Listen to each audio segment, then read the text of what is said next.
Welcome to I Am a Hebrew, learning biblical Hebrew through the book of Jonah, class number 6. We are brought to you by the Seattle Kollel, seattlekollel.com, seattlekollel.com. If you would like to make a donation to the Seattle Kollel. Thank you for joining this evening. I put a link to the resources Google Doc in the YouTube comments. I want to pin that comment as soon as I can, but I got on a little bit late tonight because I was having a slight technical difficulty. So bear with me a second to pin that comment. Okay, let me see what I can do here. Okay, I've pinned the comment into the YouTube chat. Now I'm putting the same link into the private chat here in the studio for anyone who needs it. Otherwise, it's in the video description. It's also in the email that you received if you're on my email list. If you'd like to be on my email list or join us in the live studio for future classes, please email me at rabbirafimallet@gmail.com. You can also email me with your questions, comments, criticism, hate mail at rabbirafimallet@gmail.com. Please mind the spelling. It's the same as my channel name without spaces, or my Facebook name without spaces, etc., etc. Okay. I'm going to put on the screen the document. Okay, this is the document that I have linked in the hey, where'd it go? That I have linked in the comment box. It has the links to our various resources. So the first apology that I'm going to make is that I did not update this document. So it says updated January 14th. The truth is that it's been updated today, meaning these links have been updated, but I haven't gone in here and changed the text over here. I also have not updated the Quizlets yet with tonight's material, which I hope to do. Another apology is last week I had forgotten to update the glossary, and I even got an email about it from somebody who reminded me to update the glossary, and I did not sufficiently update the glossary with all the information from last week that was missing. So a little bit, yes, but I didn't have time to do all of it. So hopefully I was diligent enough to update at least with tonight's material. So the linear translation sheets will have tonight's material, and I think the glossary will have tonight's material, and we'll do the best that we can. Any questions or comments before we begin? You're welcome to comment in the YouTube chat or the studio, whatever you wish. And so we're going to go ahead and start. Remember, you go to this resource sheet, you open up the worksheet file, okay, just like I am doing right now. I'll enlarge it. Okay, you're going to make a copy of it. You're going to click on File, make a copy of Jonah worksheets. I'm just going to do class 6 because to differentiate it from all my other copies that I make every single week. This is what we're gonna work inside our copy. You cannot work inside my copy, but you can work inside your copy. Another suggestion is print it out, use a pen and paper, have a notebook handy. If you're not great with technology, take notes, go back and watch the class later, whatever you want to do. But we're going to keep moving. You can stop me at any time. Okay, so I'm making a copy. And now you should be seeing my copy. Of course, it takes us to the top of the document, which is verse 1. We're going to scroll past it to get down to verse number 5, which is tonight's verse. We'll quickly review verse 4. This is what we did last week. We said, V'Hashem heitil ruach gedola el hayom, and Hashem cast a great wind into the sea or toward the sea. V'hisa'ar gadol bayam, and there was a great storm in the sea. V'ha'ani yachishav lehishaver, and the boat thought to break. meaning he gave multiple understandings of what it means that a boat thinks to break. The boat appeared that it would break. Like if you were looking at the boat, you would think that it would break, or the sailors on the boat thought it would break. Anthropomorphism, whatever it is. It seemed the boat was going to break from the pressure of the storm. Okay. And then we come to verse 5.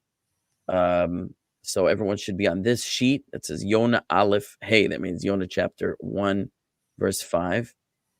And we'll begin unless there are any comments or questions. Okay.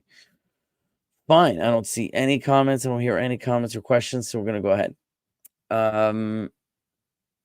Great.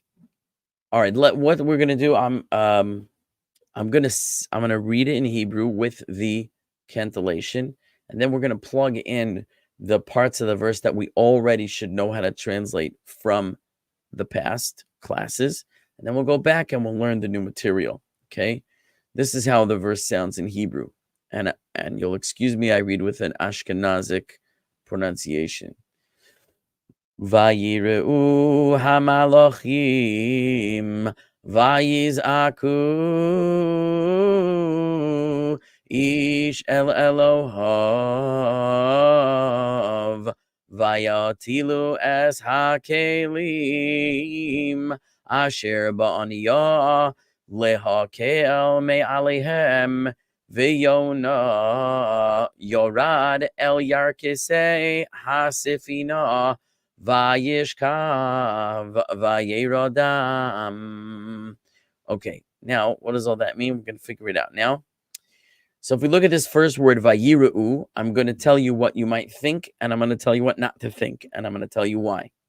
Because in the past, we learned the Va-Yud prefix, this Vav-Yud prefix, which we said means, who remembers? Anyone remember what it means? Va-Yud prefix?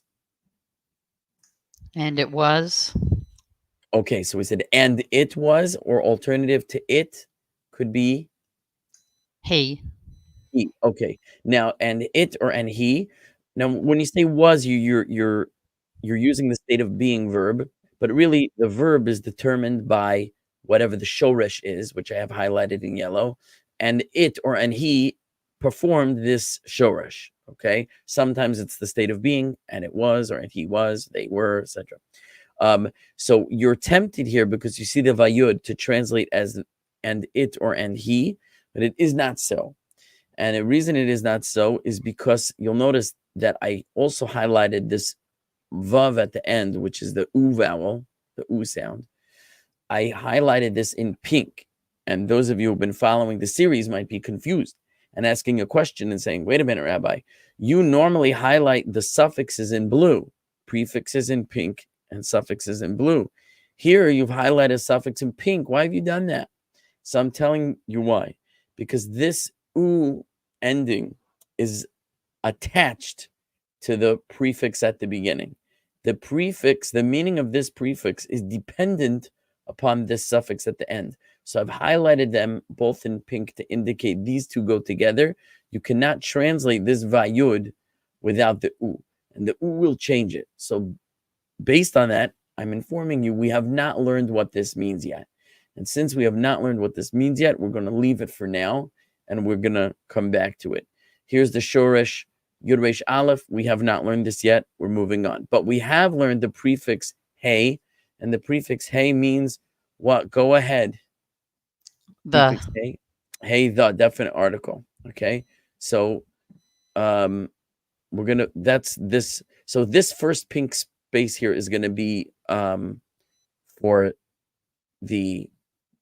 this part, the Vayud U. Maybe.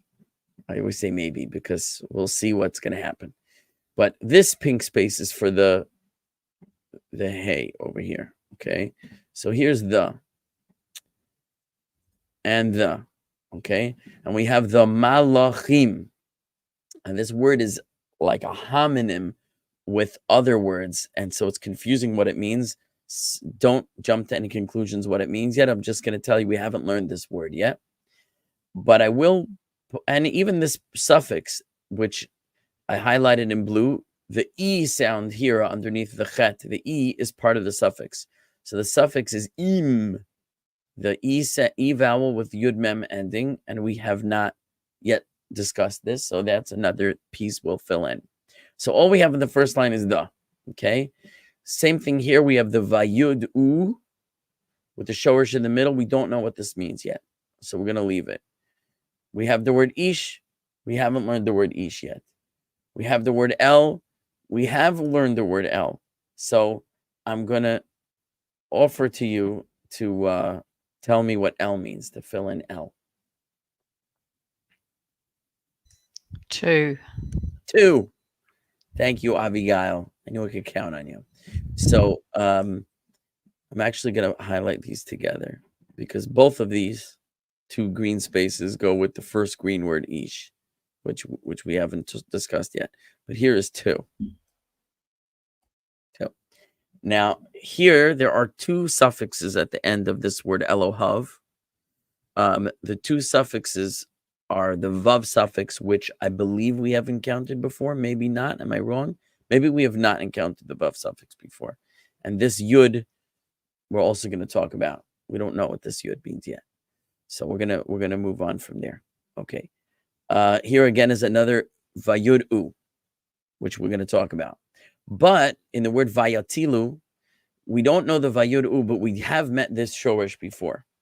Those of you who may recall, last week we had this, which we actually just read tonight. Vahashem heitil ruach gedolah. Hashem heitil. He did this verb, which we translated as, who remembers? Cast. Cast. So it's going to be the same thing over here. It's going to be the same thing over here. Vayatilu, whatever the vayud is, cast. Okay. And then again, definite article hey is Abigail. Take it away. The. Okay. The. And then we have kelim. Again, we have that im suffix. And in front of that is the word keli. Keli. We're going to find out what that is. So far, we don't know. Okay. Let's keep going. Asher, we don't know. Okay. Ba'aniya, we should know this already because we had the bet prefix, in particular, when it has a kamatz vowel, that a vowel, or a in Sephardic pronunciation, what that means. And aniya we had. Where did we have this? We had this. Well, here's aniya over here in verse 4. What we had in verse 3, that Jonah found the oniya. Okay, so we know what that is, and fine. So the question is, who remembers this prefix with this word oniya? We'll let you give it a try. So the bait means with or in, and Okay. aniya is boat. Yes. Okay. You're most of the way there. Okay. So I'm going to give you in, and I'm going to give you boat. But we learned last time, if I'm not mistaken, let me double check. I'm going to back We did. Yeah, we did. That here we had, for example, bayam. Did we have it anywhere else? Bayam, when you have the bet, and it has as a vowel the, like here, the patach ah sound, or it could also have a kamatz ah sound, like here, this ba. Then we, in addition to in or with, we also have the definite article.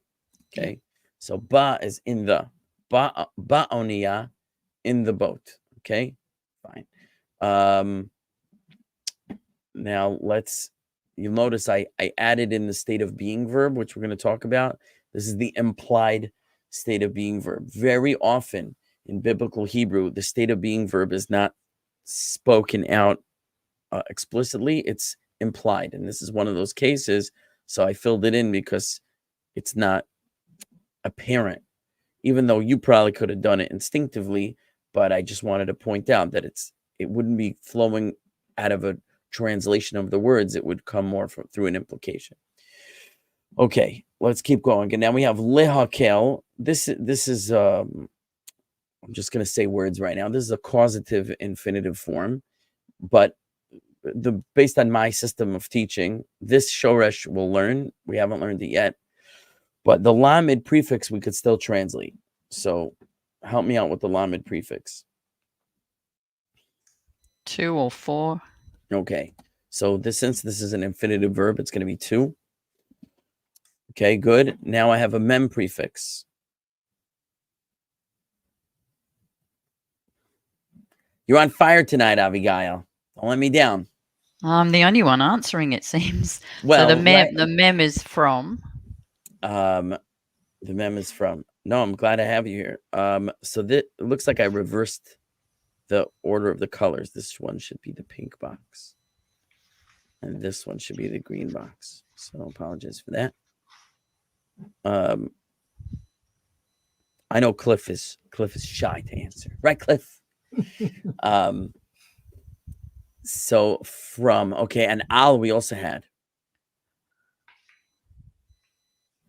Do you remember? Am I embarrassing you? No, I'm searching. Al, on or upon. Okay, good. So let's go with on for now. And then hem suffix we also had. So if you're looking in your glossary, you're looking in the right place. There or them. Yeah, so let's go with them. Okay, me'alihem. We have a whole line here. We got one whole line. Okay, now v'yona should be easy. And Jonah. And Yona. And Yona or Jonah. Okay, Yorad we also had. Yeah. You're doing the right thing. You're checking your notes. You're checking the glossary.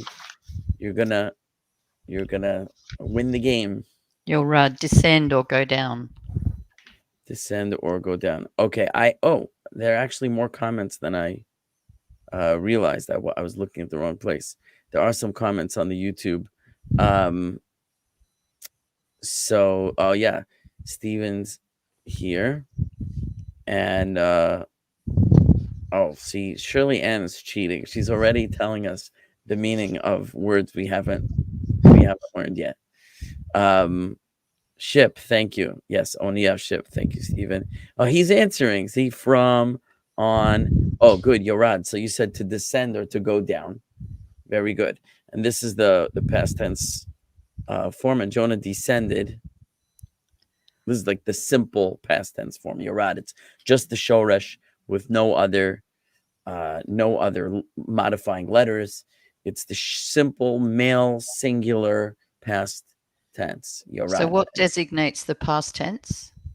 Okay, good. That would be kind of a bigger lesson to do tenses.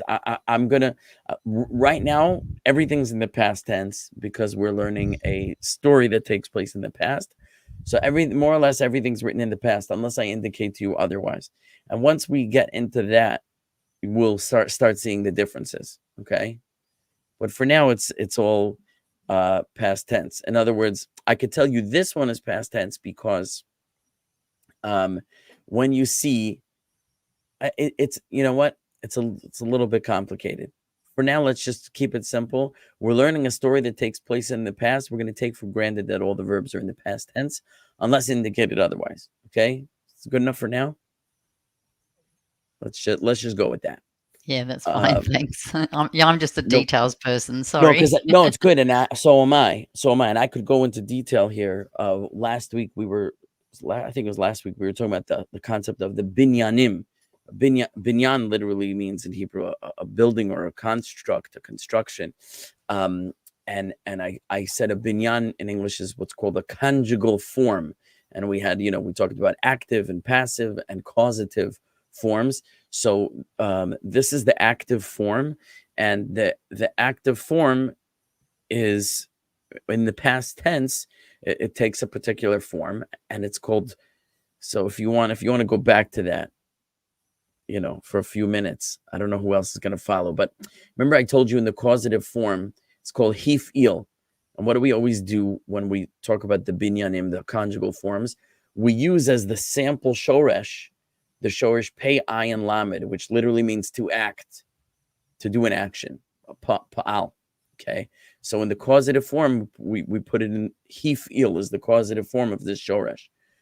So the binyanim always, they're always discussed, they're always expressed around this shoresh of pa'al. Okay, so again, hif'il is causative. Active is called binyan pa'al, as a matter of fact. Binyan pa'al, because it's just the simple shoresh with no modifiers. It's called pa'al. So pa'al is the simple, active, past tense, singular, masculine form. And when that's like as simple as it gets. Past, masculine, singular, pa'al, okay? Active. Once we make it female or plural, we're gonna start to modify that shoresh by changing vowels and adding letters, and then once we get into the present tense, it's going to change in a different way. And when it's in future tense, it's going to change in a different way. But just know for now, when it's just the shoresh, the 3 shoresh letters with no other modifiers, we're dealing with past tense, singular, masculine. Okay, I'm still oversimplifying it, but right now this word is in binyan pa'al. Binyan pa'al, simple, active, past tense. Well, again, the binyanim are not limited to tense. We can have the binyan pa'al in present and binyan pa'al in future, but in its most simple expressed form as just the shoresh with like an a vowel, yarad, pa'al, yarad. That is going to be, for now, that's past tense. Okay, anyway, but all these verbs are past. All these verbs are past. So you really, in order to know the difference between past, present, and future, it takes a deeper dive, which we're not going to do right now. So we'll leave that as it is. But just pointing out this simple form, the 3 letters of the shoresh with an a vowel pattern is past tense, singular, masculine, active. Okay, so Jonah descended. El Yarkitei HaSifina. So some of this is foreign and some of it is not. We'll go to El. El is, we had it already, right? We had it up here. Ishal Elohav. El is, go ahead. 2. Okay. 2. Now, I have over here Ha, the definite article. And you'll notice there's 2 spaces of pink here, and they're both the definite article. And I'm going to go more into detail when we get there, especially because here you have L and then something, and then the, and then something. And yet here I have L2, and I put the right away, and then I get the again. And here I also made a mistake with the color. This should be green. Okay, so when we get to this line, we're going to discuss why the appears twice, why one's here, why one's there. It boils down to a difference between the way we say things in Hebrew and the way we say things in English. But I will just point out how we say it in Hebrew when we mean this in English. Okay, we're going to get there. But for now, we do have the definite article, and it's twice here. In the English, it'll appear twice. In Hebrew, it won't, because English and Hebrew are just spoken differently. Fine.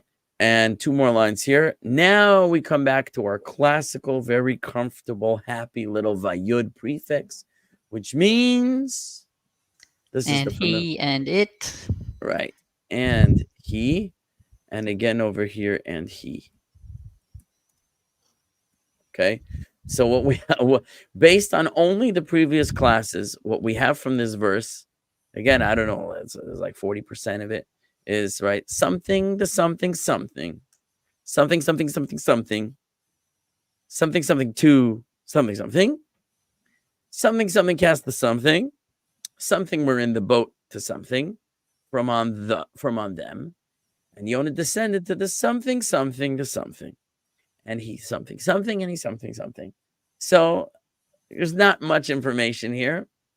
But again, we have something to start with. So we're gonna go back and start learning new things. I'll take any questions at this point. Okay, so Shirley says in the comments, Yay, welcome. How are you? Your mic is off, so if you want to speak, turn on your mic. Thank God. Baruch Hashem. Okay, good to have you. I finally figured out how to get into the live studio. Yeah, there you go. You're here. We're glad to have you. So Shirley comments, with the Yud and the Vav, the tense can change past the future and vice versa. It's only the vice versa. The Yud Vav, really it's Vav then Yud. Vav Yud Vayud changes the future to the past. And really I should say that differently. What you mean, Shirley, is the Vav itself. There's the Vav, which is the reversing Vav. The Vav can reverse the future to the past and the past to the future. And in the case of the Yud is a future tense prefix. And when the Vav precedes it, it reverses that future tense prefix to the past. So that these verbs that we're looking at, like over here, just for example, the ones we're familiar with, right? And he something, something, this something, something is in the past. But if I would take away the Vav and just say Yishkav, Yishkav would mean he will do this verb. Yishkav, he will do this verb. Vayishkav, he did do this verb. That's the reversing Vav. And vice versa, as you said. When we learn the past forms, okay, like for example, this one, Yorad, he descended. If I would do V'yorad, and it depends on context, because sometimes it could just mean and he descended. It could mean that. But we'll see when we encounter such an occurrence that V'yorad could mean and he will descend, because the Vav reverses it. But we're not encountering that yet, so I don't want to go beyond what we're seeing in front of us. But that's what you mean. You mean it's the Vav, not the Yud, but it's the Vav specifically that reverses the tense. Okay, says Joseph Bowman, welcome. What is a segel above a letter? Great. So I think I know what you're referring to, and I'm gonna go up to it over here. Ish el Elohav, and we have above the Vav a segel. What's a segel? A segel is the vowel that's 3 dots in a triangular formation, like under the aleph. Here, let's make it simple. Under this aleph, you have 3 dots in a triangular formation, which is the sound. Sound. Now, what happens when you have it kind of reversed on top of the letter? So that is not a vowel. That is a cantillation mark. And that cantillation mark, the name of that cantillation mark is it's called I think it's also called the segol, as a matter of fact. It's called the segol, but it's the cantillation segol. And the cantillation segol, it's just a tune. It just indicates, it's also grammar, by the way, and it's also punctuation. Really, the song of the verses punctuates the verse. The punctuation in biblical Hebrew is the song. The tune indicates where to punctuate it, where there's like a comma and where there's a semicolon and where, etc.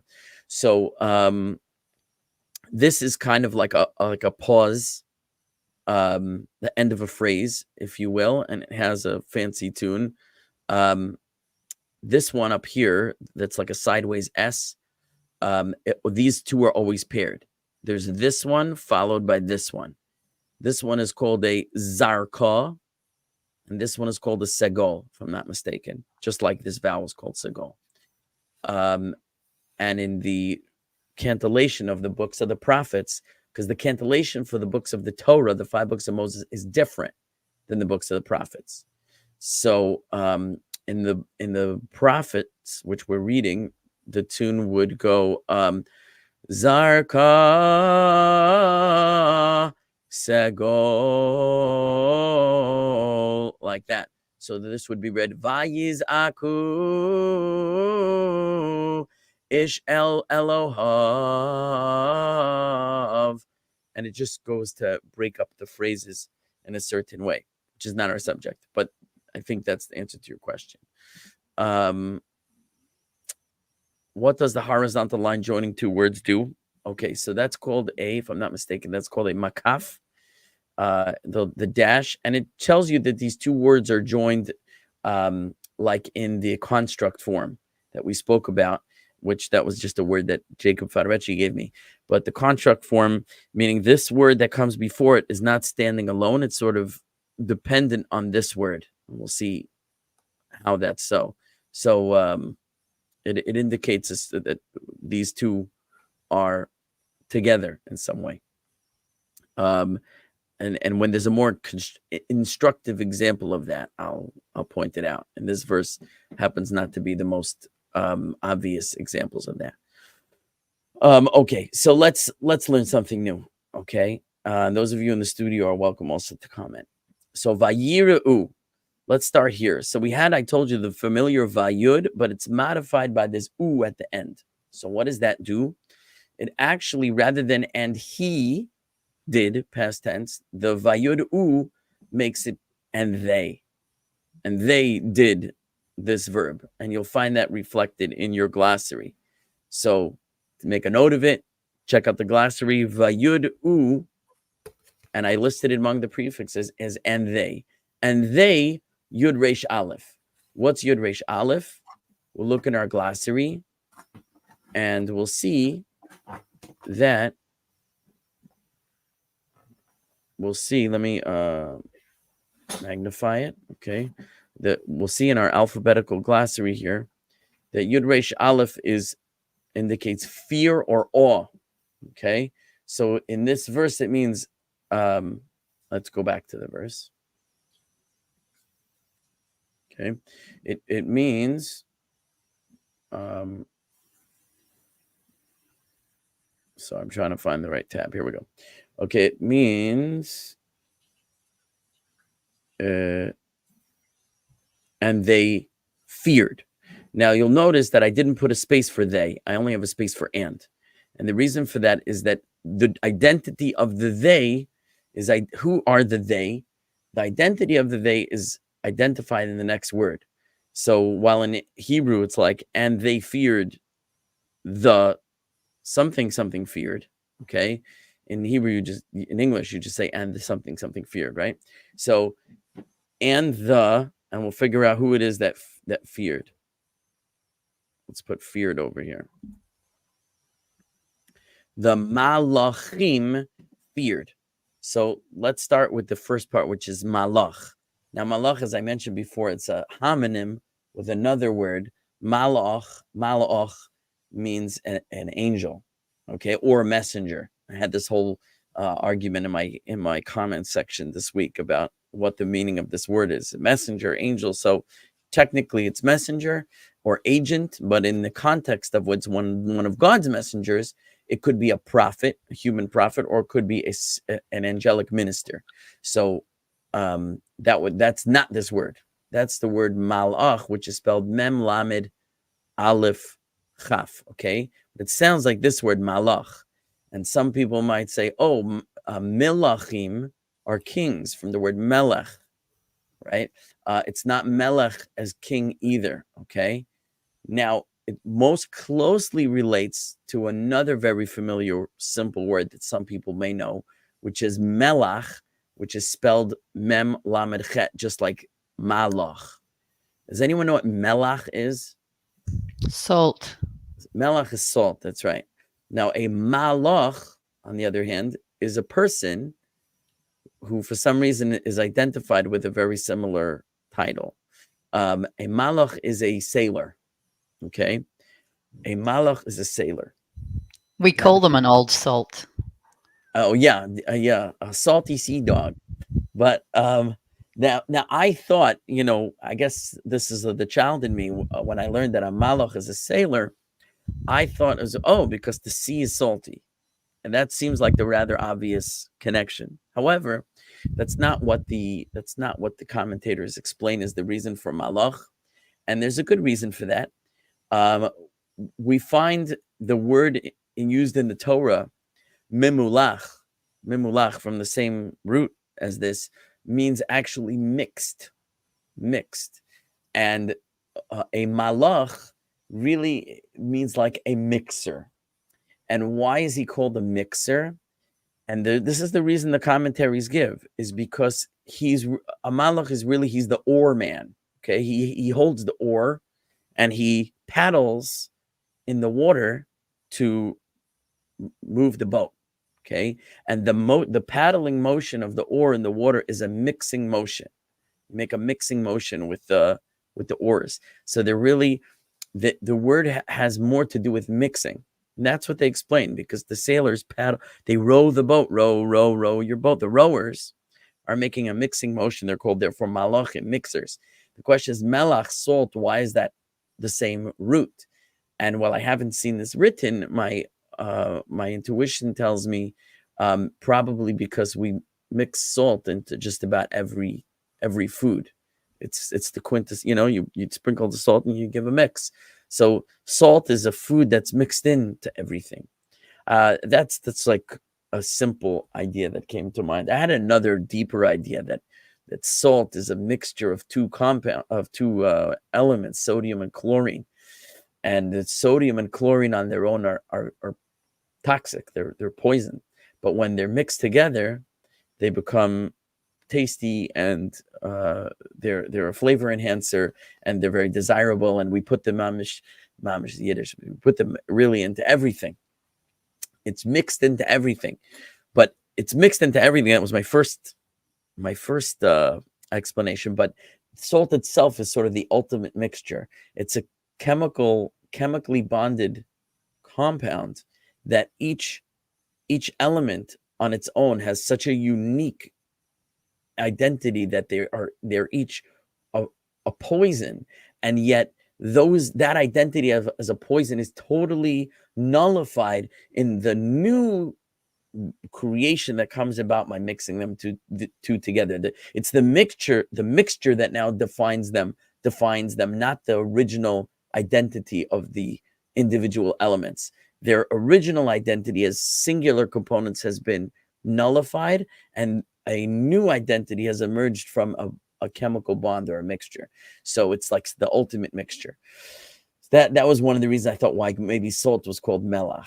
Maybe that's too deep of a reason to think, but that being the case, I just want to clarify the meaning of this word. The malachim, which are the sailors, is because they mix the waters, they churn the waters with the oars. That's why they're called malachim. Interesting.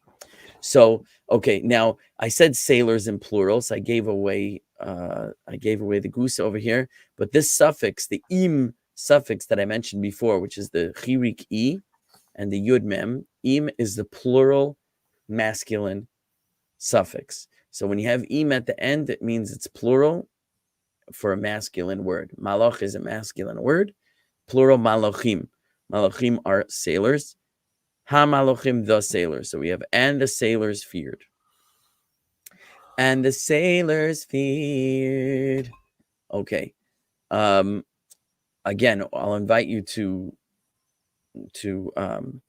comment, question at any time. Let's see. Here he says, Yarkite ha-spina ha-sifina. Yarkite ha-sifina is a contract chain. Okay, we'll get there. Says Jacob, it only sounds the same to Ashkenazim.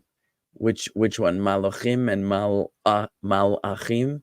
Because we're so not careful about the way. But I know I agree that if you pronounce them very particularly and carefully, you'll hear the difference. But it's so close that people often get confused. So Joseph Bowman said ruler. I think he was referring, when I was asking about malachim, that again, the word melech means a king, but this is not the word melech, which is spelled mem lamed chaf.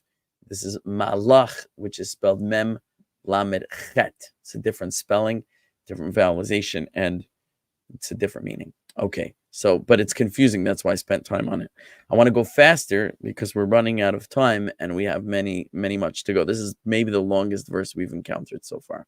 So if you have something to ask, stop me. And if not, I'm going to keep moving. So once again, we have Vayiz Aku. There's the Vayud U like we had in the first line, which we established means and they.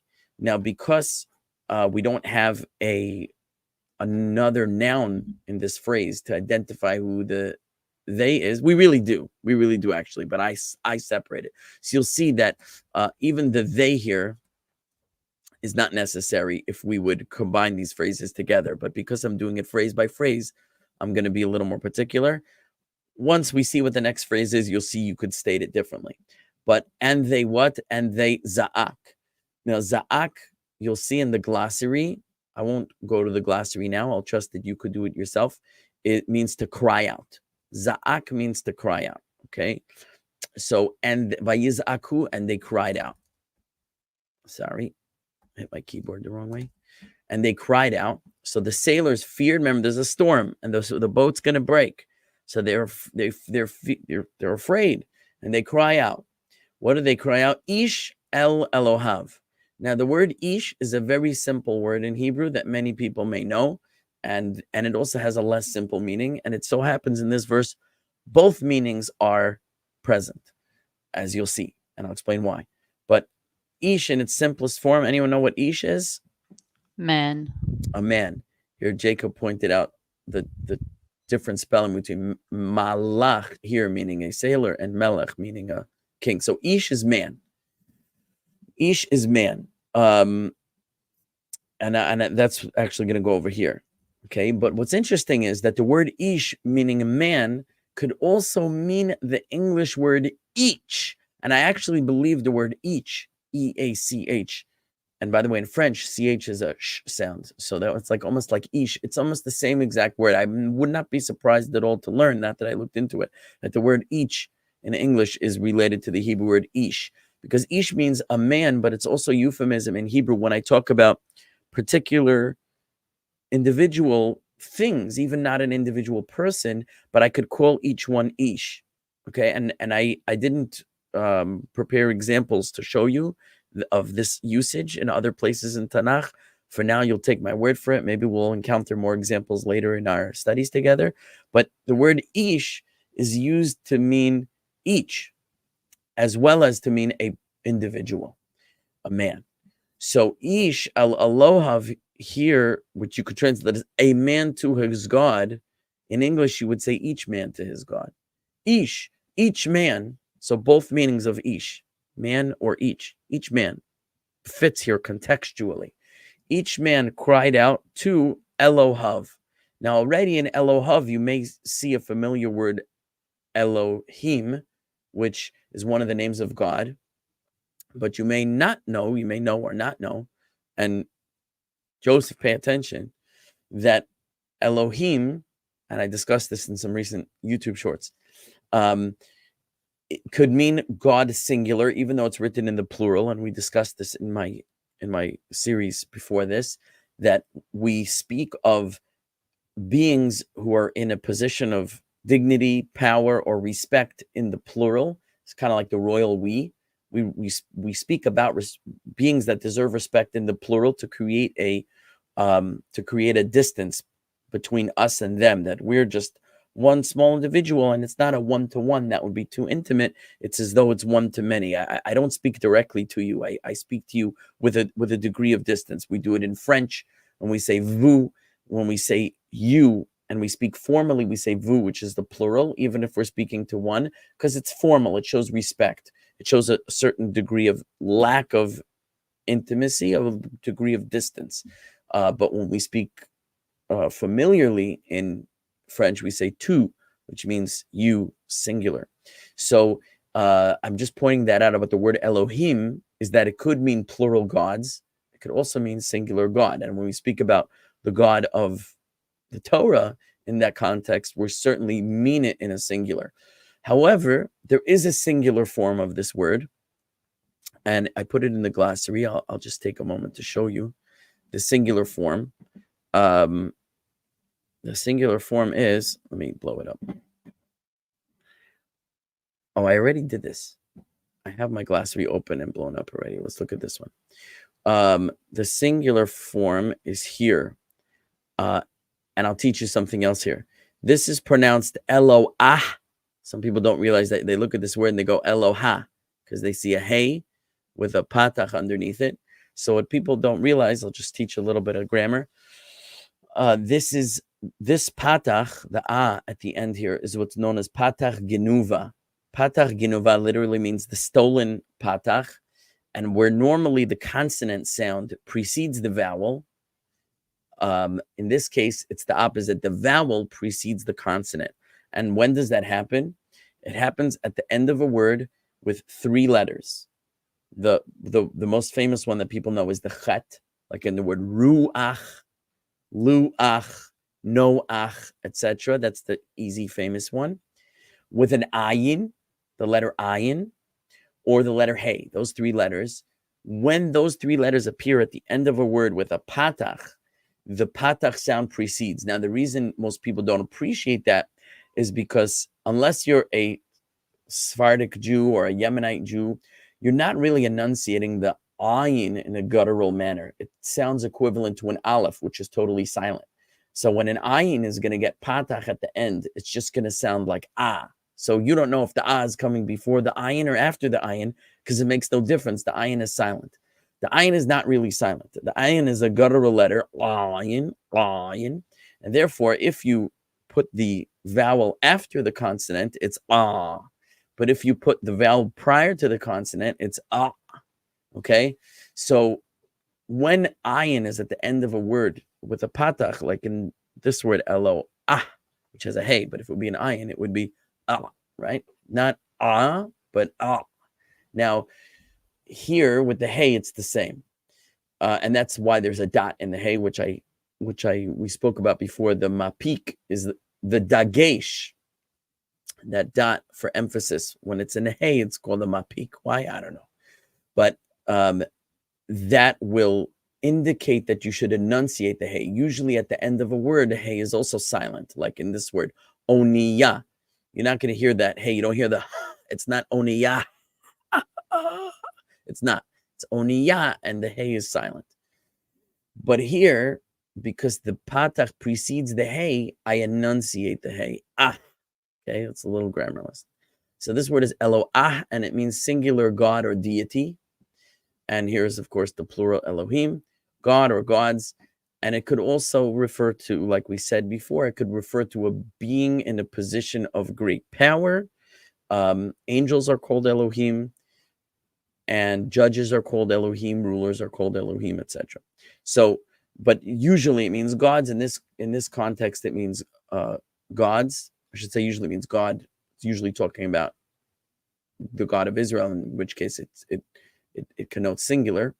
But here, let's go back to our worksheet.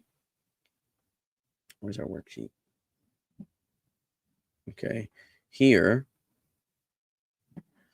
we're going to see, it looks like it's the singular, but what I'm going to point out to you here is 2 things. The question is where to start, but let's start over here. This vav at the end, this vav suffix, it's in the glossary. Vav suffix means him, his, it, or its, meaning him, his, him or belonging to him, its, it or belonging to it. Okay, so here the vav is his. Each man to his, Eloha, so it would sound like almost like God singular. And it could be, like I said, Elohim could mean singular, even though it's written in the plural, because it's speaking about the type of being about whom we speak in the plural, even when we mean singular. So you have to know that. But I want to point out also that this yud that precedes the vav is another suffix. And that indicates that the noun here is plural. So the vav at the end indicates that it's belonging to him. What's belonging to him? Eloha, the God. But is it one or many? So that's what this yud tells you. This yud that follows the noun but precedes the suffix of his indicates the plural. So this word is like Elohim, God or gods, Vav, of him. Okay, so this could mean each man to his gods, plural, because if these were pagans, right? So then they may each have had many gods. Each man may have had many gods. But it could, I want you to appreciate that even though this is literally the plural form, it could refer to singular, as I explained, meaning each man cried out to his God. This one, prayed to this God, and this one prayed to that God. The meaning here is ambiguous if each man had multiple gods or not. It doesn't really make a difference. So now I want to just go back here, and I said, and they cried out, each man to his gods. Now, really, if you read these two phrases together, Vayizaku ish Elohav, you could have translated it as, and each man cried out to his gods, because the each man indicates who the they are. It's all of them individually, right? Okay. So the sailors feared, and they cried out each man to his gods. Okay. I didn't hear any comments. I don't see any new comments. Somebody put in the private chat that in German, it's the same as French, that the familiar form is one way, and the formal is the same as the plural, even when it's meant as a singular. So we find that linguistically, it's very ubiquitous that a way of speaking respectfully is to speak in the plural. We find this in Hebrew as well. Okay, so and the sailors feared, each man cried out to his gods. We have like 1 more minute, and we have so much more to go. So this verse might have to be a two-parter. Maybe we'll just do a little more and then we'll pause. I started a little late tonight because I had a technical difficulty. So let's see if we can push a few more minutes, and then maybe we'll pause shortly. Okay, let's go here. Vayatilu. Remember, interrupt me anytime. Vayatilu et hakelim. So again, we have here the vayud u, which is and they. Okay, so we'll fill that in. So this is the third occurrence of that. I don't want a capital A there. And they cast, and we have hakelim. Hakelim is the definite article, and kelim, again, we have the im ending, the plural. So we'll probably put an S at the end of this word for plural, the something. Now, plural what? Plural of a keli or a kili, which I have in the glossary. Let me switch to the glossary. Okay. We have over here kili. Kili is a vessel. So what they did was, Vayatilu, we translate already, and they cast the vessels. Now, I don't mean vessels as in boats. A boat is a vessel. But we mean vessels as in implements, tools, items. They cast the vessels. Asher. Oh, so here I had a little star. And I want to just talk for a minute about that, and then maybe that'll be the end because we're over time. But here's the word et, which we have not encountered before, and I want to talk about the word et. It's very important. Now, you'll notice there's no translation here for et. Okay? Vayatilu et hakelim, and they cast the vessels. So I have and they cast vayatilu, and I have hakelim, the vessels.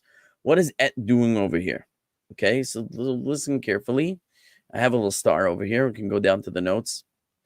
The preposition et usually indicates the following word is the object, as it does here. There's another function, which maybe we'll talk about another time. But the usual usage of et is to indicate that the word here is the object. So what do I mean by that? Because look, Vayizaku ish el Elohav. They cried out. Who cried out? Ish el Elohav. Each man. It's the ish that cried out. So you see that the subject, the man or each man cried out. The subject follows the verb. Vayiru'u malachim, and they feared. Who feared? The sailors feared. The subject follows the noun. So if I would follow this down, vayatilu hakelim, what would that mean? If I didn't have the word et over there, what did that mean, vayatilu hakelim? How would you translate that? It would mean that the kalim themselves cast. Right. It would make the kalim, the vessels, the subject of the sentence. And it would mean the vessels cast, just like in every other occurrence in this verse. Vayiru'u hamalachim. The sailors feared. Vayizaku ish. Each man cried out. Vayatilu hakelim would mean that the vessels cast. The vessels cast? What did the vessels cast? Vessels can cast? No, of course not. Vayatilu et hakelim. And they cast et hakelim, object. They cast the vessels, okay? Et indicates the object. It's a very important function in biblical Hebrew, okay? So I'm just pointing that out. Everyone should be aware of that. All right, I think we have to pause because of the time. Maybe I'll push it 2 more minutes because we started late. Okay, let's push another 2 minutes, okay? They cast the vessels, asher ba'oniya. The word asher, look in your glossary, means, anyone have it? Which or that. Yeah. Which or that. Yeah. Which or that. I go with that. Yeah, I agree that could be which also. And they cast the vessels that, and like I pointed out over here, were is not in the Hebrew. The state of being verb is implied. If I wouldn't have it, it would be that in the boat. And they cast the vessels that in the boat. In the Hebrew, that's sufficient. But in English, it's not sufficient. I need a state of being verb. That were in the boat. Just in Hebrew, it's superfluous. But Sheba Aniyas, I had to throw it in there. In the English, the implied state of being. And they cast the vessels that was in the boat. Meaning, like we said before, they threw them overboard. They threw over the vessels overboard. Why? Lehakel. Okay. Lamed we translate as 2. And Kuf Lamed is 2 letters of a shoresh. Now here, you're going to say, aren't there 3 letters in the shoresh? And then, but the letters that disappear. This isn't one of the letters that disappear. So I'm going to give you 2 answers to that. First, let me just explain what the question is. We go to our shoroshim and we see Kuf Lamed is from the shorish kalal, which means to lighten, diminish, or curse. Like those who know Hebrew know that a kilala means a curse. Likalel, when both lameds appear, is to curse. What is a curse? But the word kal in Hebrew with just one lamed, the word kal in Hebrew means light. Not light like shining a light. Light is in the opposite of heavy. Kal is light. So to lighten or diminish, that makes sense. Where does curse come in? So you have to understand that this is the depth of the Hebrew language. To curse something in Hebrew is the opposite of to bless it. To bless, like in English, a curse and a blessing are the opposite. But to bless in Hebrew means to increase. The word for blessing means increase. So when you are blessing something, what you mean is that you are expressing that you wish for this thing to increase. May you be blessed means you should be increased. So that means to be cursed is to be decreased, to be diminished. That's why the word for curse in Hebrew is the same as to make something light or diminished. So that's first of all. Now you'll see there's 3 letters, kalal. But in the word lahakel, there's only 1 lamed. Why? So one easy answer is that when you have a doubled letter in the shoresh, like here, it's enough that one of them appears and it counts for both. Okay, that's one way of saying it. There's another thing you should know, and it only happens to work out in this word because it's more coincidental. But I told you the 4 letters that tend to vanish from a shoresh when it's conjugated in a word are the what we call the Jonah letters, Yud, Vav, Nun, He. And incidentally, Jonah means a pigeon or a dove which flies away. So we say the Jonah letters fly away. That's the mnemonic, why they disappear. Occasionally, the lamed also does this, less frequently than the others. That's why it's sort of not included. So you might even call them sometimes they're called the Yona letters. Instead of the Yona letters, they're called the Yona letters. And it's another mnemonic because the Lamed prefix li means to. Yona, to the pigeon or to the bird. Where did the letter go? It flew away. Leona, it went to the birds. It flew away to the birds. Leona. Lamed is another one of those letters. Is that the reason the Lamed disappeared in this word? Oh, I'm not even sharing the tab. Here's the tab I meant to be sharing. Sorry. Here's the shoresh, kalal, and to lighten, diminish, or curse. So that is that the reason the Lamed isn't present? It's not the reason the Lamed isn't present. The reason the Lamed isn't present is because it's a doubled letter in a shoresh. It's kind of okay if one represents two. But so happens also, I mean, while we're dealing with it, I'll tell you the Lamed happens to be one of those letters that occasionally disappears. Just, you ought to know that. So, sorry for not sharing that tab earlier. Forgot. So, haKohen would be to, anyone? Lighten, to lighten it, yeah. To lighten. And we already had me alehem from before, from on them, to lighten from on them, meaning the boat was being weighed down by stuff, cargo, whatever might have been on the boat, movable items. So because the boat was threatening, it was threatening to break, to capsize, to be destroyed, to be ruined in the storm, they wanted to make the boat lighter so that it wouldn't sink. So they started vayatilu es haKelim. They started throwing the vessels off of the boat, asher ba'oniyah, that were in the boat, lehakel me'alihem, to lighten from upon them. Okay, I think there's about as much time as we have, and as I pointed out, this is the longest verse we've encountered so far. We still have 1, 2, 3, 4, 5 lines, and some of them are one word each. It's kind of the second half is going to be easier, but I don't want to take more time than belongs to me. So we translated the first half of the verse. I think we learned a lot of stuff. I hope it was helpful. I hope it was useful, and I'll take any comments and questions, and then we'll close it out. Surely, direct object marker. Yeah, the word et is the direct object marker. Correct. Mary Hamilton Spitz, great class. Thank you. I appreciate it. Many thanks. Great class. Thank you. You're welcome. Okay. Joseph Pullman.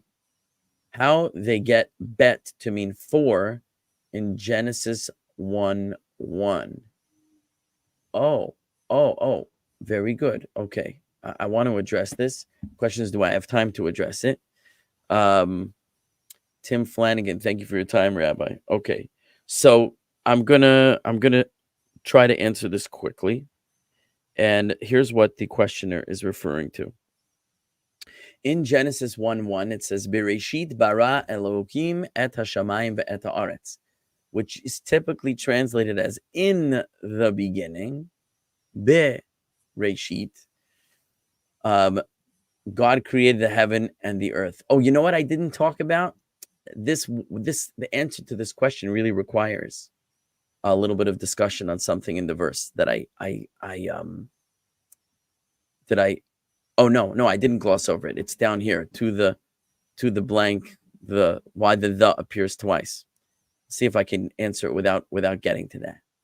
But so essentially it says, in the beginning, God created the heaven and the earth. Now, it doesn't really say that. This is a complex deep dive. It doesn't really say that. And those of you who are in my class are already asking the question, what do you mean, Bereshit, in the beginning? Where's the the? You told me it should be Bareshit, because Ba is in the, Be is in. Bereshit would mean in a beginning, right? God created the heaven and the earth. And that's actually not correct. What do you mean? Rabbi, you've been telling us this whole time. So this is the classical quandary of the first verse, the first word of the Torah, is that Bereshit is not a grammatically correct word, because Bereshit is in the construct form. And that means, it means in the beginning of. Bereshit means in the beginning of. in the beginning of, and there's no noun that follows it to tell you in the beginning of what. It's missing. There's a word missing. Bereshit, in the beginning of, God created the heaven and the earth. So it's very mysterious, and there are many, many pages written to answer this. I will answer what I think will be most directly relevant to Joseph's question. Is that Rashi, the classical commentator, says based on this, that Bereshit does not mean in the beginning of. Rather, we said like this.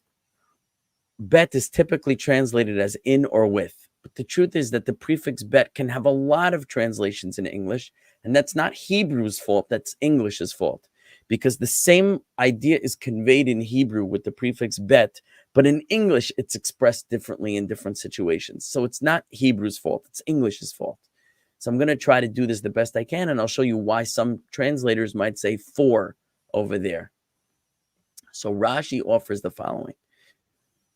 You might say bet in or with, right? With something called Reshit, Hashem created the heaven and the earth. Now, what is this something called Reshit that Hashem used to create the heaven and the earth? So maybe I'll simplify the answer even further. If you look in the book of Proverbs, it says Hashem, there's a chapter in Proverbs, and maybe Jacob knows offhand what chapter it is, maybe chapter 17.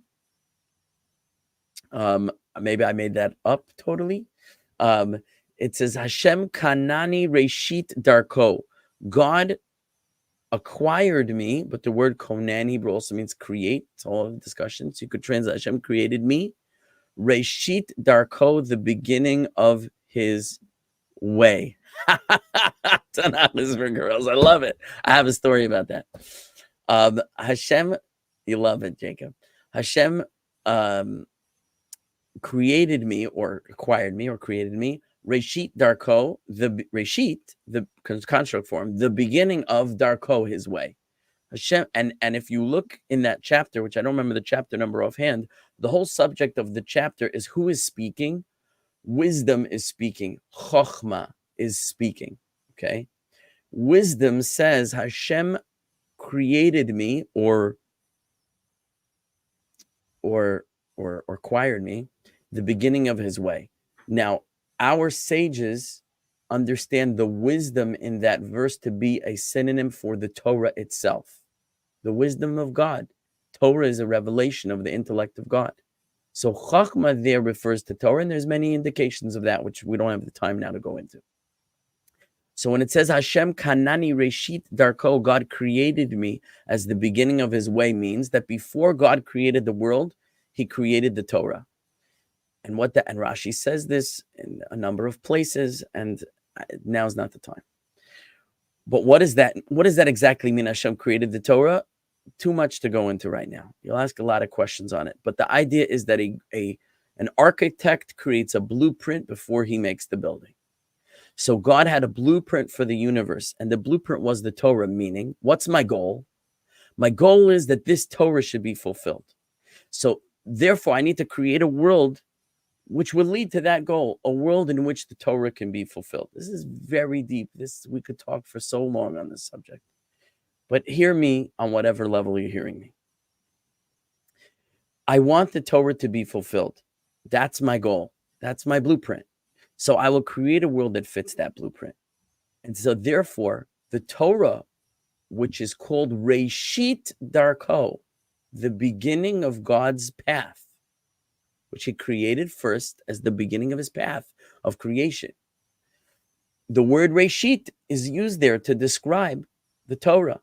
And the Torah, by starting the Torah with the word Bereshit bara, which we're fooled into translating in the beginning God created. But if you look a little closer, you say, wait, that's not what it says. It says Bereshit, construct form in the beginning of. What is it talking about? It doesn't mean in the beginning. It means with Reshit, with that thing which is called Reshit, Hashem created the world. He had a blueprint, and he used that blueprint to create a world. The blueprint is Reshit. What is Reshit? Reshit is the Torah. The Torah is the blueprint. So why is someone translating that as for? What it means is for the Torah, God created the world. Because like I said, what was God's goal? I want the Torah to be fulfilled. That's my goal. And it's with that purpose in mind that I create the world. So you might say it's for that purpose. It's for that goal. For Reshit. For the Torah, which is called Reshit, for the fulfillment of that, for that purpose, God created the heaven and the earth. So that's why the bet in Genesis 1:1, in a certain English expression, could be, I'm saying it could be expressed with the word for. But that bet is a very flexible prefix. Like I said, could mean in, could mean with, and depending on what idiom you're expressing in English, could be translated differently than that. So that's why I think if it would be for, that's how you get for from the bet there. I hope that's a clear answer.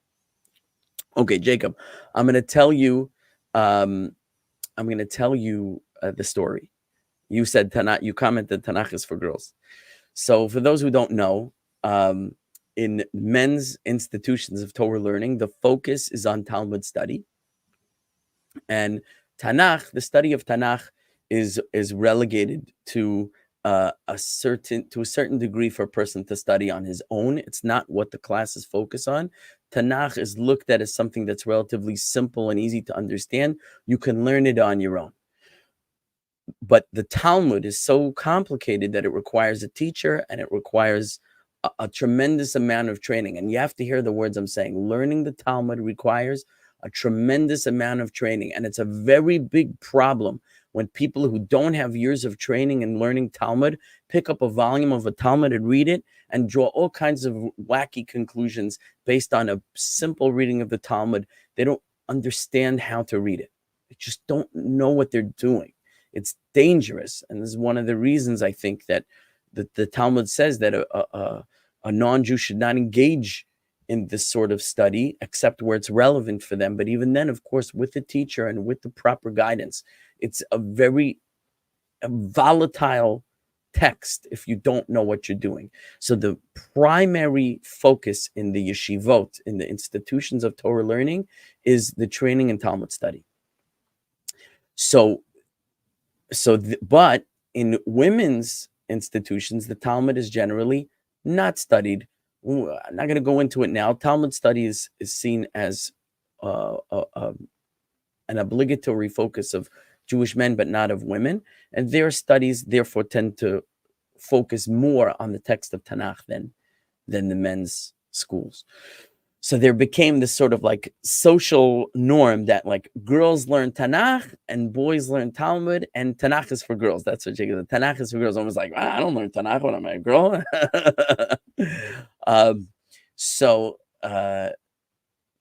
Okay, and there are other reasons that Tanakh study was discouraged to be studied more. The Jewish people went through a period where there were secularizers who were trying to do Bible criticism and using things in the Tanakh to try to disprove divine origin and God, and this was leading people astray. So they said, stop reading Tanakh because these people are going to lead you astray. Don't look. That was something, another social development in Jewish history, that the study of Tanakh became relegated to more of a back burner. So it became like a girls' thing. Anyway, so there was but girls don't learn the Talmud, right? However, in our modern society where girls feel they have to do everything the same as men do, they have to, right? If anything a man could do, I could do better. So they started schools for girls to learn Talmud. And one of the pioneers, and only Jake was going to find this amusing. One of the pioneers in the study of girls learning Talmud was someone named Rabbi Bravender, a man whom I know personally, and I actually studied under him for a period of time. He's a brilliant person, a very pleasant man. I like him a lot. But he was controversial for encouraging women to study Talmud in depth.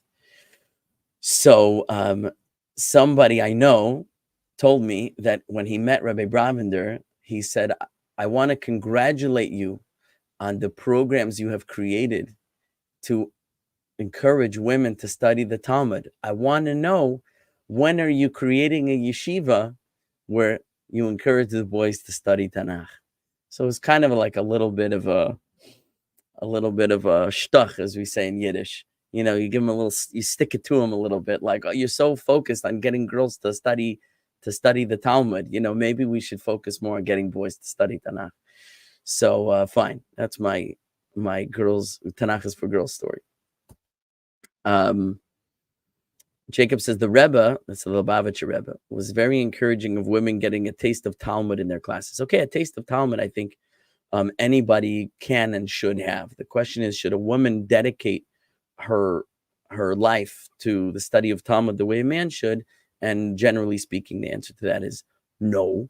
The reason for that is a little too deep for me to go into right now. I'm not saying a woman can't, but I'm saying it's not her primary purpose, and it shouldn't be her focus.